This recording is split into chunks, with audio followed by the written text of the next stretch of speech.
Good evening, everyone. Thank you so very much for joining us again on another exciting upgrade mastery just for you with Mr. Upgrade. Yes, thank you for joining us again. This is another Friday, and we are super excited that we are doing this. Technically, will be the last Friday in the month of July, right? What were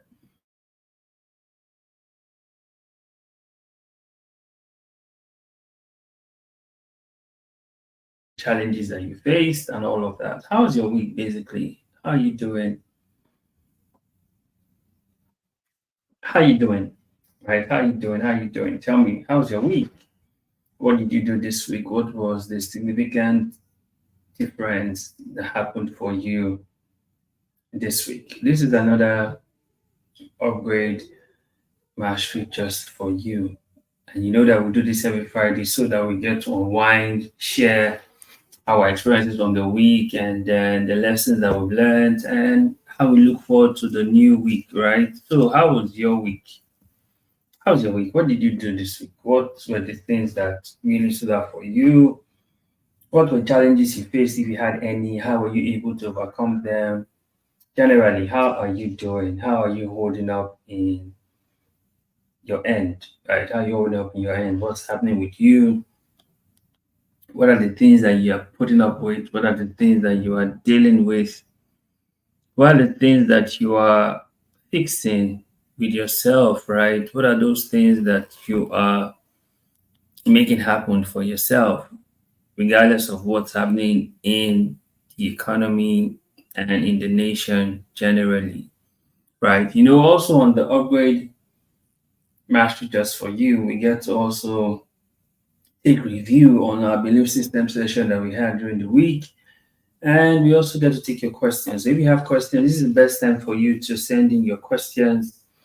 And we'll gladly take those questions that you have, whatever bothered you during the week that you felt, okay, it's time to get it off your chest and move on. This is the best time for us to have such conversations. And also feel free to share with your friends, your families, your loved ones, the people that you know are important to you because they too need this information too so that they too can do better for themselves. You know, they say that when people know better, they do better. And this is an opportunity for us to know better, right? So thank you so much for being here again. And as I always say, share, share, and share because sharing is caring. Because I know you are a caring person. So do what to share the channel with your friends, your families, your loved one. Let's grow the channel. Let's hit 1 million subscribers, right? We can make that happen. We can make that happen. Let's hit 1 million subscribers. A lot of people need to upgrade, right, in one way or another in their own journey. And this can just be the opportunity for them to begin that journey thanks to you connecting this to them, right? Okay, so let's begin our conversation. Let's take a review from the week. So for this week, we talked about a few things this week. We started out the week by talking about assumption is worse than ignorance, right? And then we started off the week by talking about why you need to take responsibilities, right? From there, we moved on to assumption is worse than ignorance, and then we talked about making amends, and then we talked about know what to do, and then we talked about the man Uriah. Now, this is just several conversations we had during the week on the belief system session because we know it's important that we look at these things collectively and individually because of how they affect us as a person. So let's start off the first part of the week where we talked about why you need to take responsibility. And this tie up to what we're going to talk about today on DICE, DICE, which talks about diligence, intentional, consistency, and excellence. And all of these things is hinged on responsibility. Now, the fact that uh, you are an adult or someone who can use their mind, which means you can think, is a reason why you should take responsibility. Simple as that. But let's get into the conversation we shared during the week, and we talked about why you need to take responsibility, right? Why you need to take responsibility. And we started that conversation by talking about responsibility is the role you play for greatness. Now, without responsibility, you have accepted mediocrity.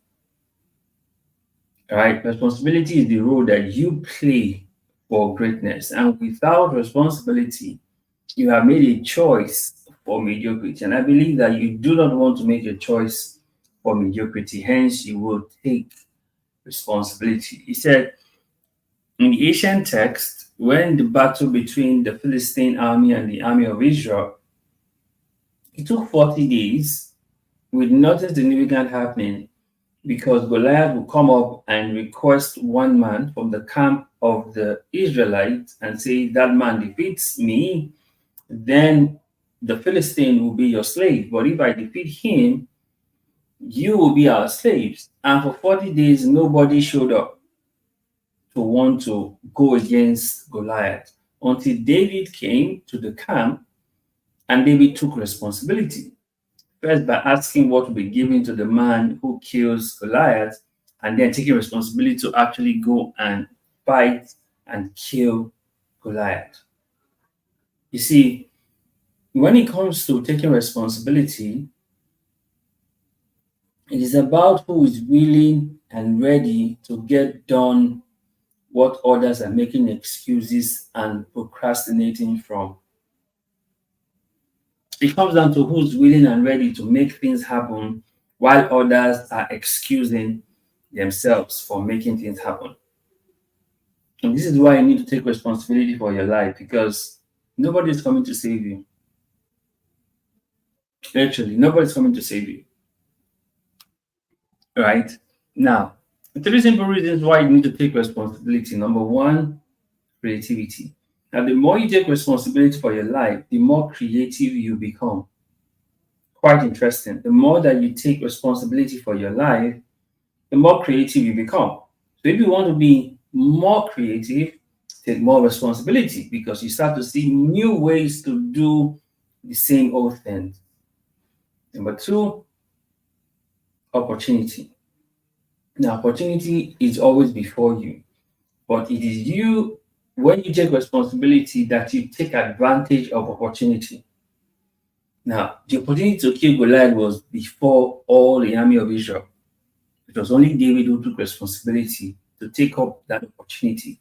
Like we said, while the army saw Goliath too big to hit, David, who took responsibility, saw Goliath too big to miss. Right? And then the third simple reason why you need to take responsibility is the possibility. The possibility that awaits you when you take responsibility. There's so much possibility that awaits you. So much possibility. So that's the reason why you need to take responsibility because of that possibility that awaits you. Right? Now, until you understand why you need to take responsibility, you will keep blaming people who have no hand in your situation. That's just the truth. You keep blaming people who have nothing to do with your situation, but you keep blaming them just because you have refused to take responsibility. And you see, if you don't take responsibility, there's no way you can ever be responsible. So to be responsible, it means that you take responsibility. You see, when you are taking responsibility for your life, you can, to a large extent, determine the outcomes and the results of your life because you're taking responsibility. You're not leaving anything to chance. So, to a large extent, you can determine the outcomes and the results from your life. And you see, sometimes the difference between the wise and the foolish comes down to responsibility. Remember the parable of the 10 virgins. Five were wise, five were foolish. And the difference was The five that were wise took extra oil for their lamp. Responsibility. Now, when you take responsibility, you will realize you have no one to blame for anything. Whatever happens to you comes down to you. So when you take responsibility, you realize you have no one to blame. You have nobody to hold accountable for the outcomes in your life. It's all up to you. Right? And then we moved away from that and we talked about assumption is worse than ignorance. You know, a lot of people assume a lot, right? But the interesting thing to note is how assumption is worse than ignorance. So which means in the Keda, assumption is down, down. Ignorance is still a bit above. See, assumption beyond being no knowledge, it is worse than ignorance, in my opinion. You know, assumption is you think you know, but you don't know. Ignorance, you don't know and you don't know. Knowledge, you know and you're open to knowing more. But you see, assumption is worse than ignorance. Now, in the ancient text, Nabal, right, answered David's servant by saying, who is David? Who is the son of Jesse? Many servants are breaking away from their masters these days. Why should I take my bread and water and meat that I have slaughtered from my shearers and give it to his men from who knows where? David's men turned and went back. And they delivered the message to David, and David was upset and said he was going to deal with Nabal. But one of Nabal's servants heard how Nabal had treated David's men, went to Nabal's wife, Abigail, and explained to her and said, see what is happening now. If you do not act fast, we may not be alive very soon. So Abigail, being smart, went ahead, sent supplies, herself went to apologize to David. And David restrained himself from what he had planned to do to Nabal. Now, the point of this story is the fact that Nabal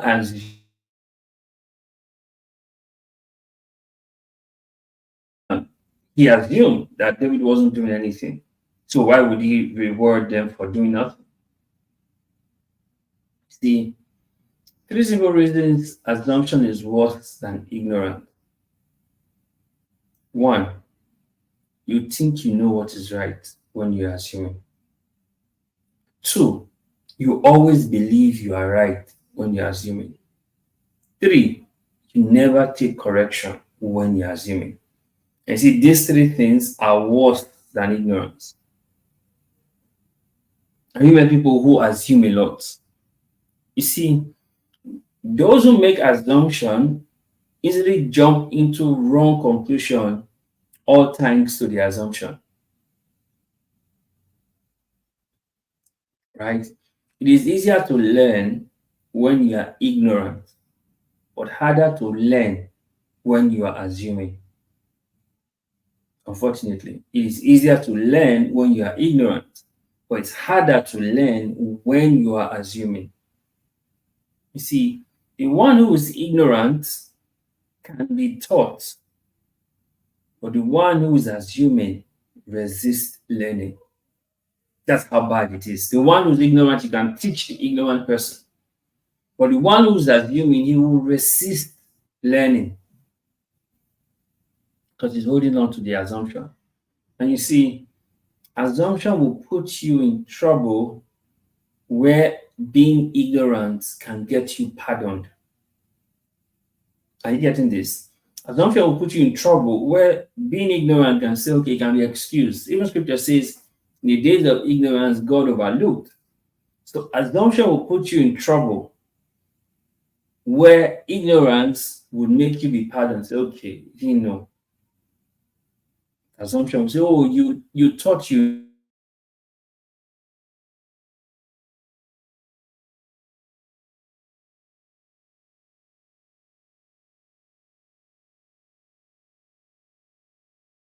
but those who are ignorant,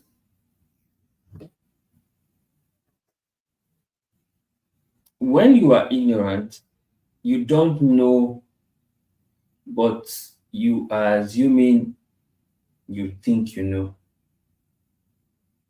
When you are ignorant, you don't know. But when you are assuming, you think you know, and you still don't know. It's just worse. It's just double jeopardy. Ignorance, yes, you don't know. But assuming that you know when you don't know is even worse. So this is why we say assumption is worse than ignorance. Your ignorance can be pardoned, but your assumption will be dealt with. It will be dealt with. We moved on from there. We went on to talk about making amends. This was very important because a lot of people do things that are wrong and they feel like, okay, that's just it. Once they say sorry, everything should go back to normal. No. Sometimes it's important that you make amends. So that's why we had this conversation on making amends. Don't assume that sorry fixes everything. Sometimes you have to make amends. So we say sometimes genuine acknowledgement is taking responsibility in making amends. What actually shows that you genuinely acknowledge what you have done that is wrong and you're sorry is that you make amends. You take the responsibility in making amends. Now, we said in the ancient text, one of the aspects of Zacchaeus' story we don't often pay attention to is the fact that he was willing to make amends. See, Zacchaeus stood up and said to Jesus, Lord, Lord, here and now I will give half of my possessions to the poor. And if I have cheated anybody out of anything, I will pay back 4 times the amount. And Jesus said to him, today salvation is coming to your house because this man too is the son of Abraham. For the Son of Man came to seek and to save that which was lost. You see, just seeing the fact that he was willing to make amends, even when he didn't even need to, spoke volumes of his personality and what had just happened to him for the fact that Jesus was in his house. It wasn't making amends that made the rabbi come to his house, but making amends was still noble and commendable by Zacchaeus. You see, 3 simple things about making amends. Number 1, sometimes sorry is not enough. Now, I need to stress this part. Sometimes some people feel, oh, once they say sorry, that's all. See, I often tell people this, that sorry is spelled change. And when it comes to taking responsibility in making amends, is a proof that you know that sorry is not enough. Right? Rather than just say, oh, I'm sorry, actually change. That is making amends. Number 2, it is proof that you have changed.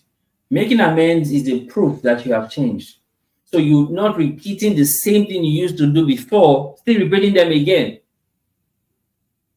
Right? Let's say you used to talk to people in a very condescending manner. Now you're saying, okay, you no longer do that. But you actually try to now talk to them in a way that is encouraging and uplifting. That is making amends. And that's proof that you have changed. Right? Number 3, making amends is an opportunity to right your wrong. Yes, you cannot always do restitution, but at least you can make amends. You see, when you make it a priority for making amends, it helps in rebuilding broken trust and relationships. Yes, one of the reasons why some relationships may never get back to how it used to be is because some of the people involved have just refused to make amends. Because when they make amends, it can help to mend and rebuild the broken trust, and the relationship. Making amends is not necessarily restitution, but being in a position to do better. Right? Like I said, making amends is not restitution, but it's you being in a position to now do better. You see, you owe it to yourself for making amends. It is always in your best interest making amends. Do you get that? You owe it to yourself making amends. It's always in your best interest for making amends. And you see, instead of making excuses, do better by making amends.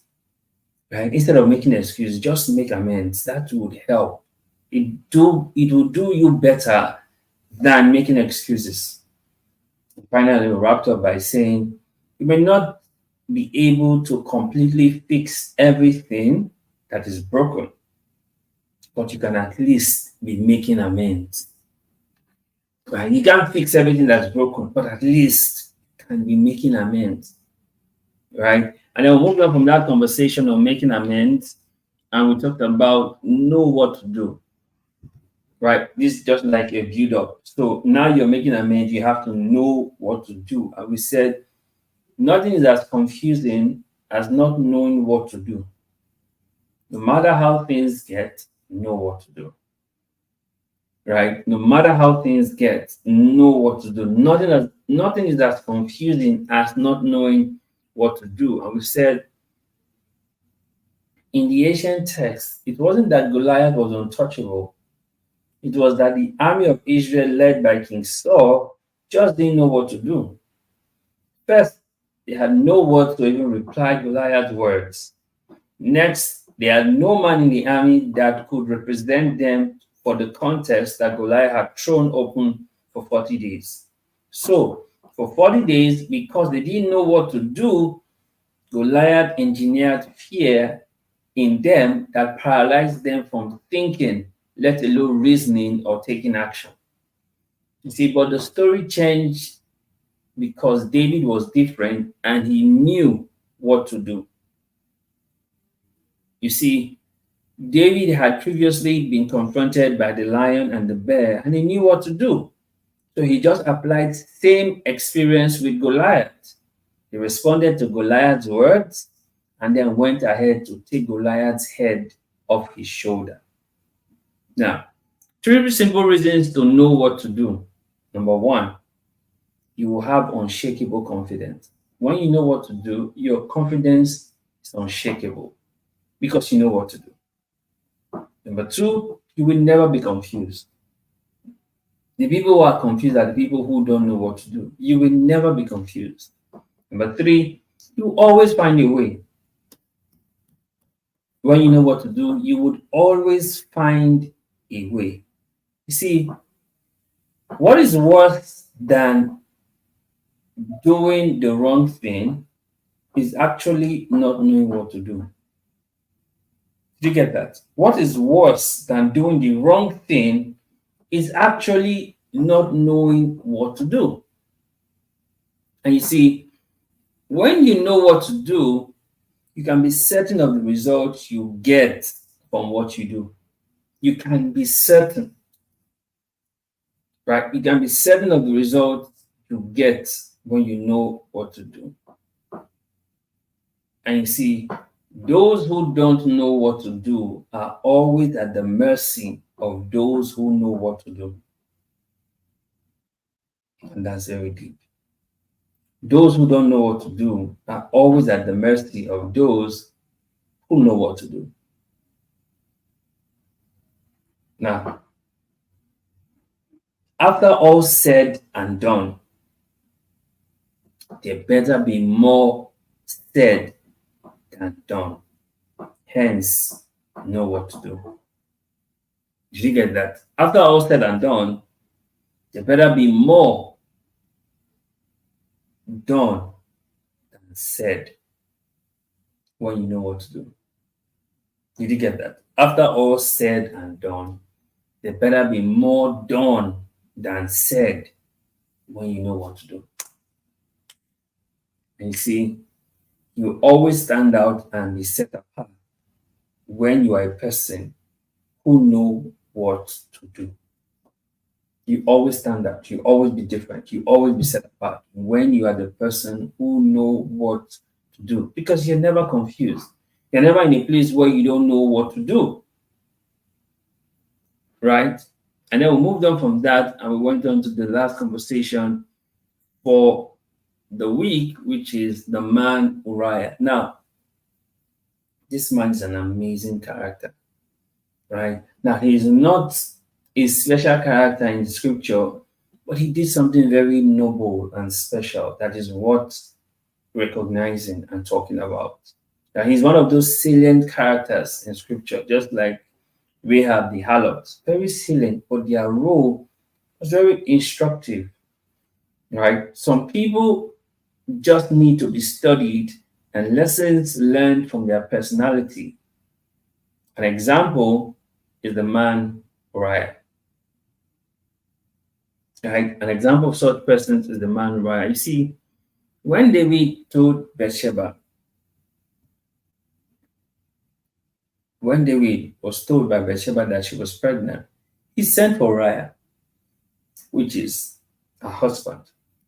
Now, David intended that he would make Uriah go home so that Uriah can sleep with his wife Bathsheba. Perhaps he can commit paternity fraud, right? But the man Uriah was too disciplined to go home. When they told David Uriah did not go home, David said to Uriah, "Have you not come from a journey? Why did you not go down to your house?" Uriah said to David, "The ark and Israel and Judah live in tents, and my lord Joab and the servants of my lord are camping in the open field.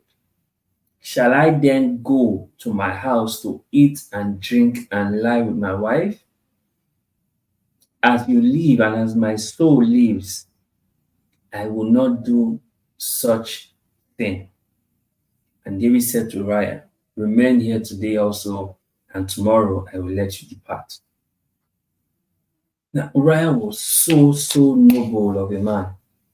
You know, in a Jewish custom, if you get married, for 1 year, you're expected to relax and chill, be with your wife and all of that. Uriah had just gotten married, but yet he went to battle. And this was the time where kings went to war and David didn't go to battle, but Uriah went, who had just gotten married, went to battle. Uriah did not even do high and by, let me just see his wife and also go. But no, he didn't even see his wife. He was at David's palace, he slept at David's domot, and then he went back to battle. He never went home. And David, okay, noticing that Uriah was not going to budge, wrote a letter and told Joab to put Uriah at the hottest part of the battle and withdraw the valiant men from him so that Uriah would die. And that same letter, David gave it to Uriah to take and give to Joab. And Uriah took it without even checking the contents of the letter. This man Uriah needs to be studied. Interestingly, in Matthew chapter 1, verse 5, God commended Uriah. This is what scripture says about Uriah in the genealogy of Jesus. It was said that Jesse, the father of King David, the father of Solomon, whose mother had been the wife of Uriah. So Uriah still made it to the genealogy of Jesus. His name was not cut off from the earth. Bathsheba's name was not there, but Uriah's name was there.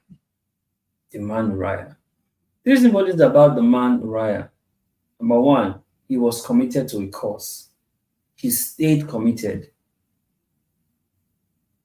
Number two, his refusal to compromise. So David said, "Go home and go and rest and be with your wife." He refused to compromise. Number three, loyalty even to death. He took his own death sentence and gave it to Joab to execute. Loyalty. You see, Uriah may not have been talked about much, but the record about him needs to be talked about much. He made it to the genealogy of Jesus Christ. Uriah. You know, even God had to send Prophet Nathan in 2 Samuel chapter 12 to go and tell David about what David had done. He told him the story of a man who was in his kingdom who had several sheep, and then another man who had just one sheep. And the man who had several sheep had a visitor, and then he went to take the only one sheep from the man who had one sheep and killed it for his visitor. And David was angry. I was like, wow, in my kingdom, this man is going to pay 10 times. When it was done, when Nathan said, "O king, you are that man. He had all the women in Israel, yet he took Uriah's wife and also killed Uriah." You see, God vindicated Uriah. So Uriah may not have been talked about much, but the record about him needs to be talked about much. Even God personally kept the legacy of the man Uriah in the genealogy of Jesus.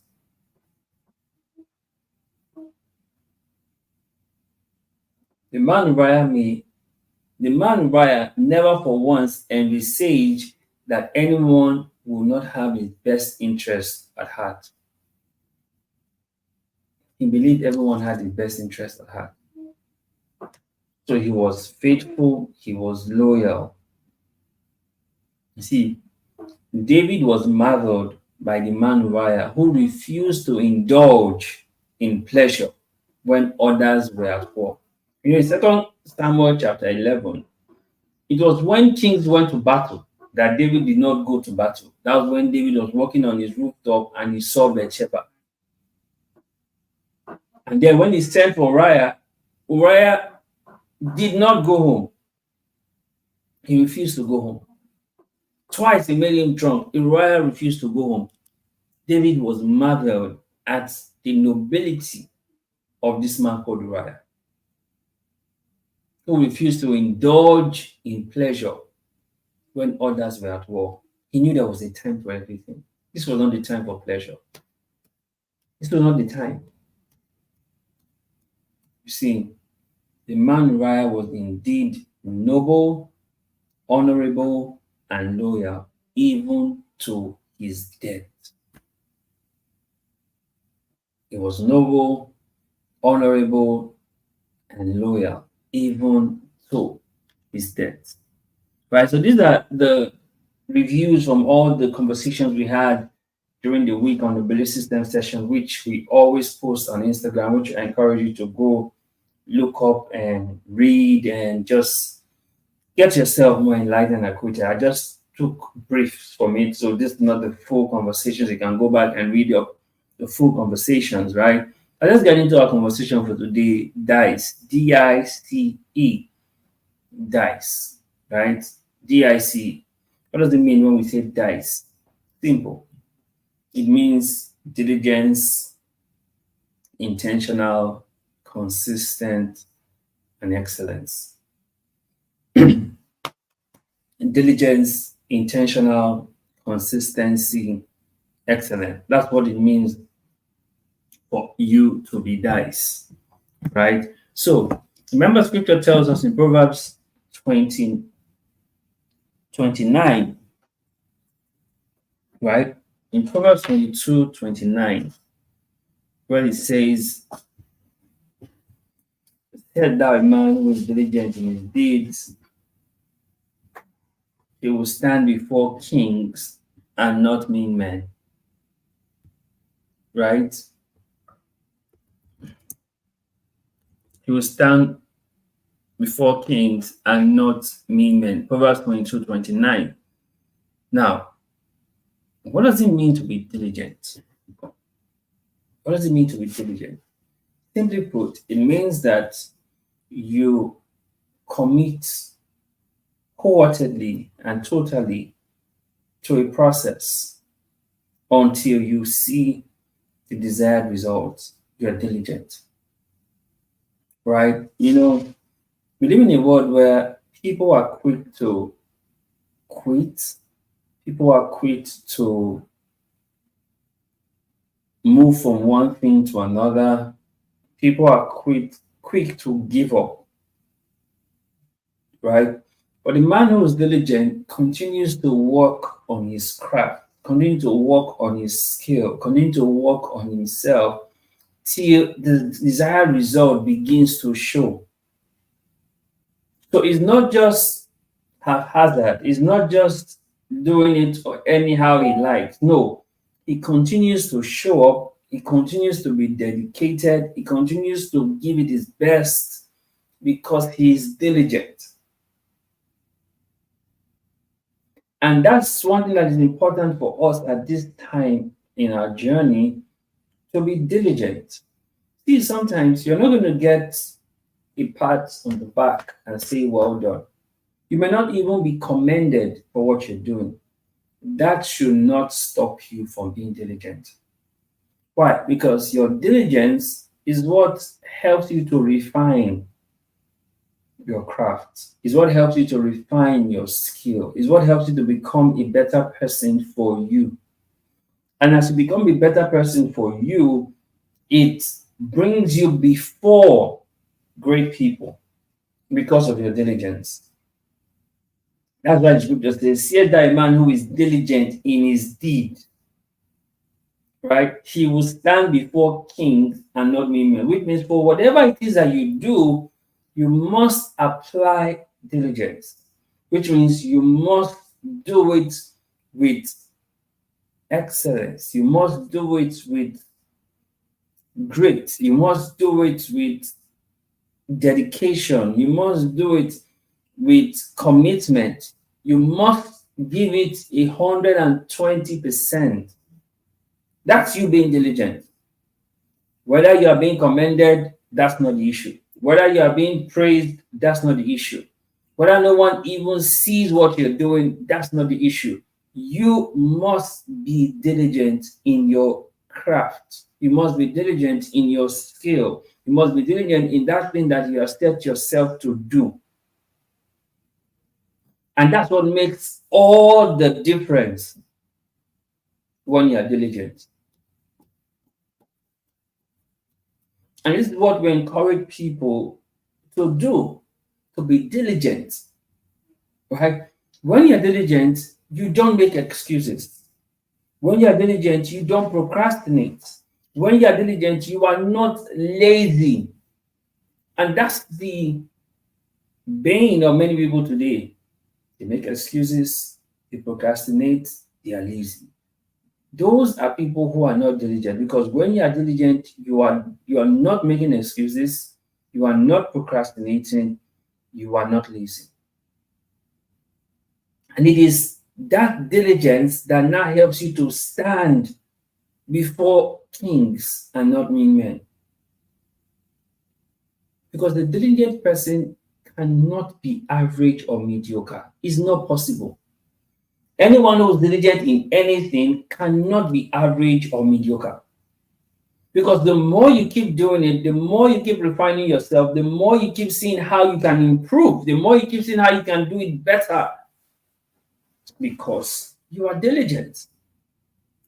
So the one who is diligent can never be average. The one who is diligent can never be mediocre.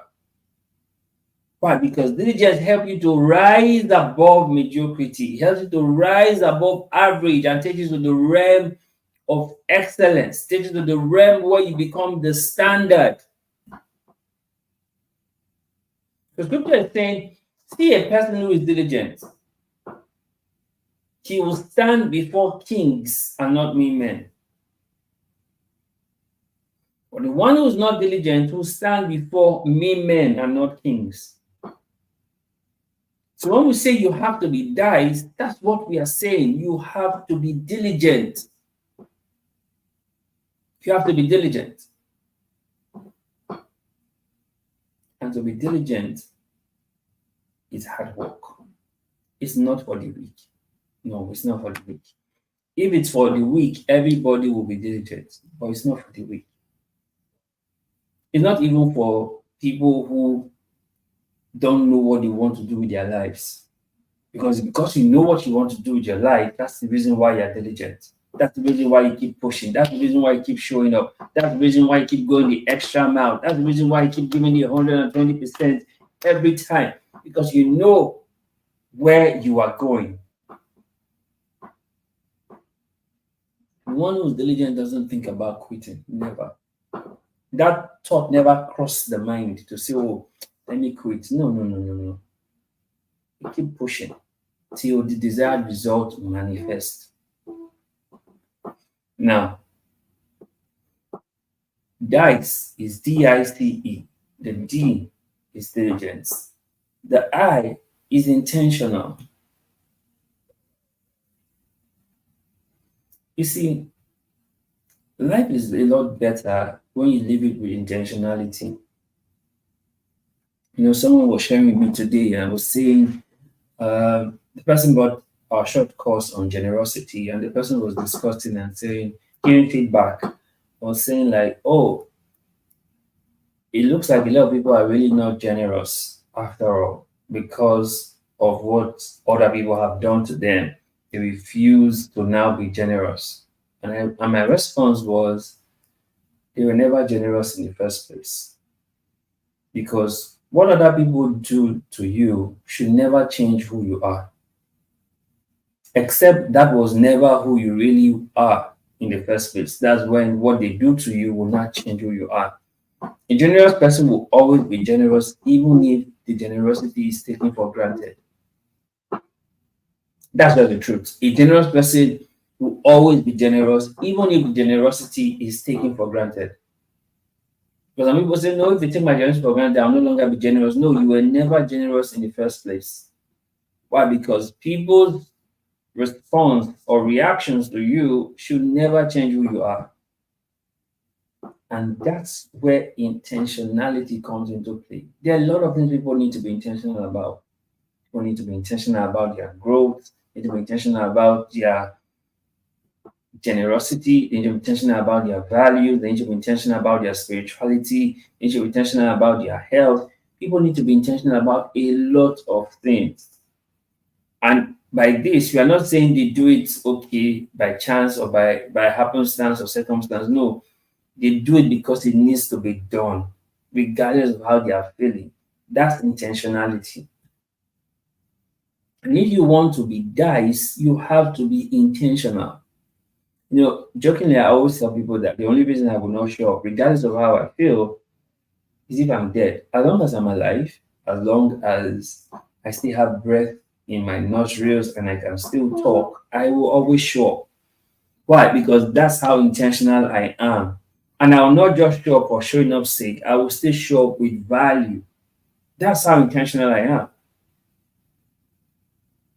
Why? Because I understand what happens to a person who is intentional. Because intentionality helps to put focus in perspective. So you're not here and there, you're focused. And focus creates blindness. You cannot look up and down at the same time. So when you're intentionally looking up, you can only see what's up, you can't see what's down. Right? And your life is expected to be upward and forward. So you have to be intentional about that. You know that you are only meant for progress.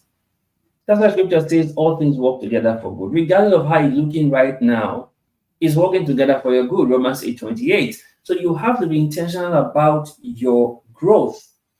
You have to be intentional about your spirituality, the messages you listen to, your prayer time, your study time. You have to be intentional about your personal development. Right? If you must DICE, intentionality play a very key role. Intentionality. And that's why we advise people and we tell them that until you start getting intentional, you are not really ready about what you say you want. Because everything looks cool and everything looks good for the person who is not yet intentional. For the person who is intentional, only certain things are good and cool because of intentionality. Right? And that's why I often tell people that all that is good to you may not be good for you. Not just what is good to you. Right? And intentionality play a very key role in the person that you are becoming. Right? You have to be intentional about your generosity. And I always tell people this, that when it comes to generosity, you do it from the perspective of yourself as the giver, not from the perspective of the person who is the receiver. Right? Give in your capacity as a giver, not in the capacity of the receiver.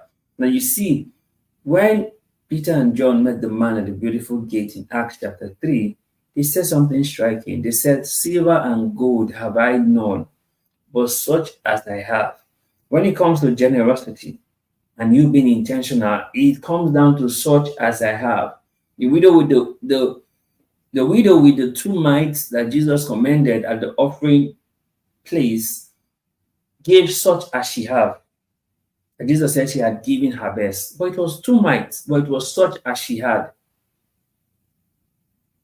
Right? So you need to understand that when it comes to generosity, you have to give in the capacity of you, the giver, not in the capacity of the receiver. So your generosity is a reflection of who you are. And I always say this, that in the true spirit of generosity, even a pauper can give as a prince. Right? A pauper can give as a prince. In the true spirit of generosity. And that comes from intentionality. Scripture tells us in Acts chapter 4 that they had everything in one accord. Right? And every man gave as they were led to give. And then in Acts chapter 5, we see about Ananias and Sapphira who gave but were not intentional about their giving. They lied and kept a part of what they were supposed to give. And so what happened to the husband and the wife, Ananias and Sapphira. So intentionality is key in the person that you are becoming. Otherwise, you would be going off course because you were never intentional in the first place.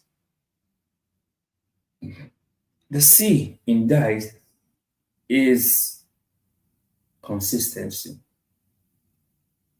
Now, it's a no-brainer that whatever you do that will amount to anything, you have to be consistent. Right? And some people will say, okay, can people not be consistent doing the wrong thing? Yes, people can be consistent doing the wrong thing. But when you realize that what you're doing is never going to get you to where you want to go, you have to discontinue that and start doing what will get you to where you want to go. Right? No matter how you would love to get to America, if you bought a plane that is going to Japan, you will never arrive at America. Right? Even if you keep flying, you will never arrive at America. So it's important that you become consistent with doing the right thing. Right? Not just being consistent for the sake of consistency, but consistency in doing the right thing. But I often tell people that when you don't do what is right, you end up doing what is left. So it's important you do what is right and be consistent in doing what is right. That is how you grow in consistency. That's how consistency helps you to become a better person, because you keep doing what is right. Right? Consistency follows that mantra of good, better, best. Good, better, best. So as you're consistent, you get good, you get better, you become the best because you are consistent in the right thing. Right? So it's not just enough to be consistent, you have to be consistent doing the right thing. That's what makes you dice because you are consistent. You don't start and stop, but then you continue doing what is right, not just what you like. I often tell people this, that freedom is not doing what you like. Freedom is doing what is right. A lot of people used to think that freedom is doing what I like. Oh, when I'm free, I do what I like. No, no, no, no. Freedom is not doing what you like. Freedom is doing what is right. Right? And you have to be consistent in doing what is right, not just what you like. Does this make sense? Yes. Now, this is how you become dice. You are diligent, you are intentional, you are now consistent. Consistent. Right? You show up. Same place, same time. You show up. You are consistent. You become consistency would give you predictable excellence. Right? When you are consistent, it will make you become predictable and will give you predictable excellence. That somebody can be certain that this person will show up, this person will deliver. That's consistency. You know, okay, today this person is just good, and tomorrow the person is just bad, next tomorrow the person is just average. No, no, no. The person is consistently excellent. There's a predictable excellence with the consistency. That's what makes it dice. And then finally, the E in dice is excellence. Excellence. Now, if you really want to dice, you have to be diligent, you have to be intentional, you have to be consistent, then you have to be excellent. Now, the reason why excellence is such a big deal is because we live in a world where a lot of people are just average. So when you are excellent, you become one that stands out very quickly because average is everywhere, mediocrity is everywhere. And for you to be dice, excellence plays a key role because excellence shows that you pay attention to details. Excellence shows that you are not a mediocre. Excellence shows that you are not average. Excellence shows that you uphold the standard all the time. That's what makes a person excellent. The person maintains the standard all the time, regardless of who's dropping the ball. The person maintains standard. And this is what makes you dice. You are diligent, you're intentional, you're consistent, and you're excellent. So anywhere you find yourself, this is something that you should be able to practice regardless of the field that you are in. So you need to ask yourself, how am I going to be diligent in what I'm doing? Then how am I going to be intentional in what I'm doing? How do I become consistent at what I'm doing? And how do I become excellent in what I'm doing? Now, if you know these how, then being dice becomes easy for you. It becomes easy for you because then you now know that you must be diligent. You already know that you must be intentional. You already now know that you must be consistent and you must be excellent. Now, this just separates you from the crowd.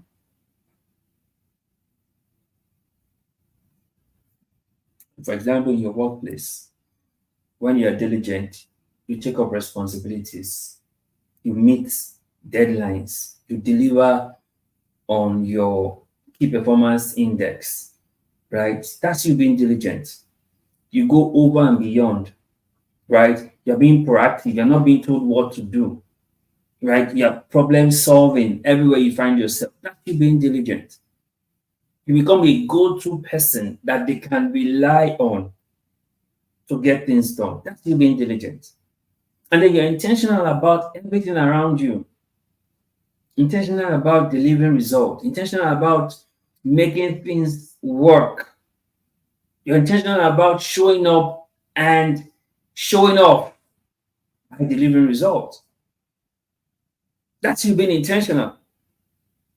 And then you are consistent, which means you're not just doing it as eye service. You're not just doing it as a one-off. You're consistent, repeatedly giving results.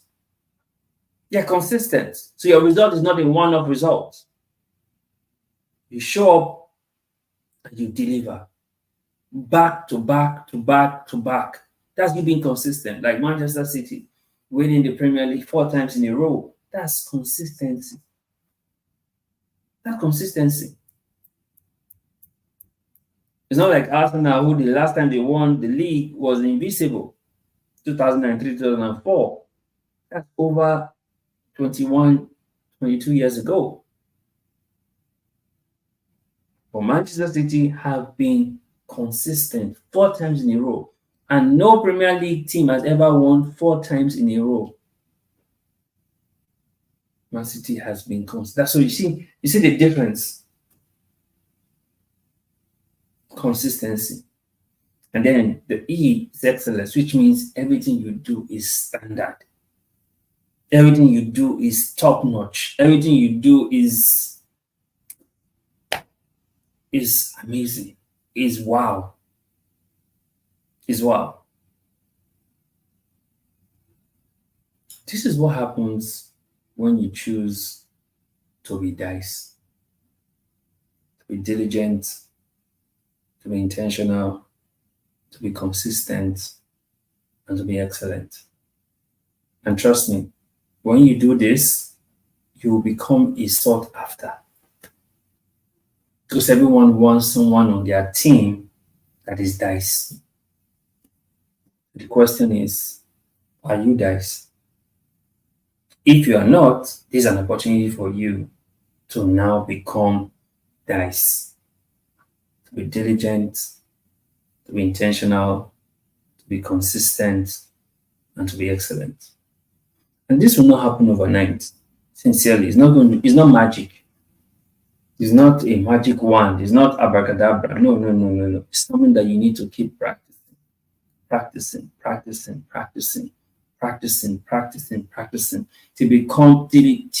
it becomes second nature for you. So everything you do, you're diligent. Anything you do, you're intentional. Everything you do, you're consistent. Everything you do, you're excellent. You keep practicing it. You keep practicing it till you develop mastery in it. And then you change the narrative about you because you are now dice. So prior to this, and people may see and like, oh no, you can't deliver, but now you say no. If you give that person a task to do, you can be certain of the result you would get because that person is dice. The person is diligent, is intentional in people. Literally, this is what makes the difference among people. And this is also the game changer for people. So you want to level up in your life, in your journey, this is what you need to do. You need to become diligent. You need to become intentional. You need to become consistent, and you need to become excellent. Now you need to become all this together, not in separate. No. Together as a whole. Right? So you don't have to be diligent and then not intentional, or intentional and not consistent, or consistent and not excellent. No, you need all as a whole together. And this would make a world of difference for you. Guys, this is it. This is it. And this is what we come to share with you today, because we believe it's time for you to be dice. Right? Regardless of where you are in your journey, you can be dice. You can become more diligent, you can become more intentional, you can be more consistent, you can be more excellent. Because there's always more. There's always more. All right. I hope you have learned something on this conversation, because I have learned something, and I know I'm going to keep practicing this in my own journey. And I hope that you too, you practice this, and I hope to hear the feedback that you would share when you do practice. Like we always say, there's always more on the upgrade side of life. And that's why we encourage you that you leave good behind so that you can upgrade. So, guys, thank you so much for watching. God bless you.